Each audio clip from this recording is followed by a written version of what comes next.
Hello there, little squid. You don't understand me, do you? That would be preposterous. Wood flyer. I wasn't talking to the squid. Michael Sheen was our first and only thought for this character. History will remember me, but not for long. Michael Sheen brings such a dynamic performance to Mudfly. It's Mudfly. Fly. With an umlaut.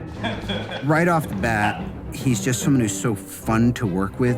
He's a pro, and also he kind of likes just entertaining himself. He would crack me up a lot. Oh, actually, no, that's still that line. Woodfly is the Queen's doctor, but I'm also part of the nefarious plot of Lord Badgley. You will be on the Britannia, making certain Dolittle never returns. Woodfly has a history with Dolittle. That right, please, will be cut. Still Blair. Woodfly has harbored ill feelings towards Dolittle for many, many years. Oh, he was like this at school. Lean in. I'm saying something interesting. I think at heart he's really jealous of Dolittle. I'm not obsessed with Dolittle. You're obsessed with Dolittle. You're the one obsessing about my obsession with Dolittle. He recognizes that Dolittle has a kind of wild, raw, natural ability that he lacks. Why is he here? Her Majesty has personally requested Dr. Dolittle. And I think for all his apparent hatred of Dolittle's spontaneity and chaos, I hate you. That's what I've come to. actually he's really envious of that kind of freedom that Dolittle has. Pay attention to this, Dolittle. So he's sort of turned that envy and that jealousy and that admiration, I suppose, I think, for Dolittle into a kind of burning desire to stop him and thwart him. I beat you.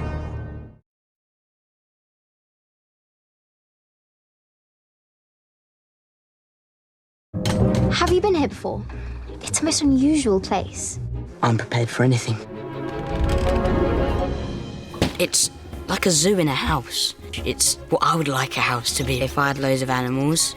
A lot of what we did was literally just trying to set up all these environments to house this motley crew of creatures. King's Pawn to E4.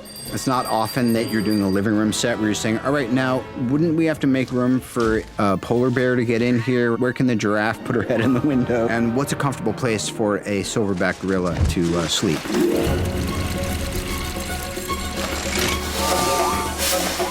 Smells lovely, Doc. As you'll see in the film, the animal feeder itself sat in the middle of the room. Something that was a very, very tiny line in the script of how the animals eat. And we developed this whole idea of mechanising it. And on cue, as you would see, we start to get some steam. And if you look up, you start to see things starting to rotate. And you watch as vegetables, nuts and Brussels sprouts fall into this area. That then comes down into this area here, where you can see we get some feed. We wanted to also add other instruments. Then it was thought that maybe there could be a machine that makes tea. We embraced that there was animals within the environment here. So the idea was there was an animal in here rotating this round. There's a spoon that picks up the tea leaves, brings it over to the cup, and that triggers everything else. And pours a cup of tea.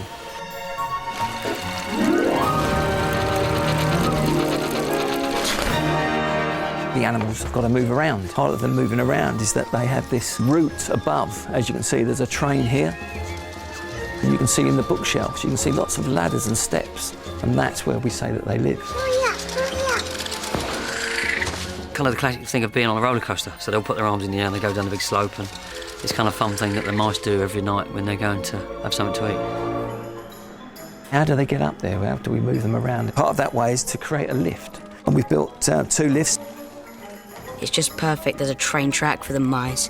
How cool is that? There's elevators for the mice. Hey, Doc! Save some for us this time! We got a code red! Code red, everybody! The Doctor is back! The operating theatre was slightly different from the rest of the set in that it was a completely unused space. It had been left to sort of go fallow, with plants growing into the windows, and it needed to be seen in such a way that they could just whip off all the covers from the machinery and perform an operation there and then. Don't worry, we got you, pal. This is the operating theatre, as you can see. This one here is the magnifying glass. Chi-Chi would be looking through over onto this operating theatre. In every operating theatre you need an anaesthesia machine. This was operated by Jip. Haven't done this in a while. Jip's paws would go on these two levers, and as they moved them up and down, that would start these two cylinders moving up and down. Dolittle's operating theatre. When you wake up, everything will be fine. Everything's slightly accentuated and everything's slightly strange. And it was just to try and get the feel of this busy, animal-centric, mad scientist world.